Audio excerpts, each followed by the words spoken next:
We're going back to America. After the successful rescue of its captain, the MV Musk Alabama is now preparing to set sail from the port of Mombasa, but not before its crew sent a passionate plea for an end to piracy off Somalia's coast. America has to be at the forefront of this. It's time for us to step in and put this to an end to this crisis. It's a crisis. Wake up. This crew was lucky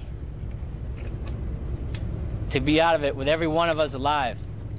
We're not going to be that lucky again. The forceful rescue of Captain Richard Phillips ended one of the most dramatic hostage situations off the eastern coast of Africa.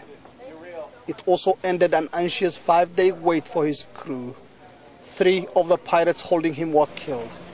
A 4th was captured by the U.S. assault force.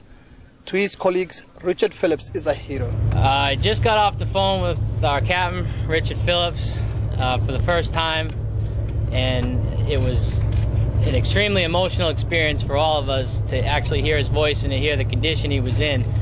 And he's absolutely elated, and he couldn't be prouder of us for doing what he trained us to do. The crew members of the ship seemed in high spirits. They also thanked the U.S. government for the efforts to rescue their captain from the pirates. They announced that they will be leaving Mombasa soon. Until now, the risks have been low and the returns extremely high for Somalia's pirates. They are now pledging to deal firmly with hostages whose governments threaten to attack, raising fears that piracy off Somalia's coast could become even more dangerous. And now there are increasing calls for action, most of them directed at the various naval powers whose presence off Somalia's coast has had little impact. Just 1 day after U.S. forces conducted the rescue operation, U.S. Congressman Donald Payne arrived in Somalia to discuss the piracy menace with President Sheikh Ahmed.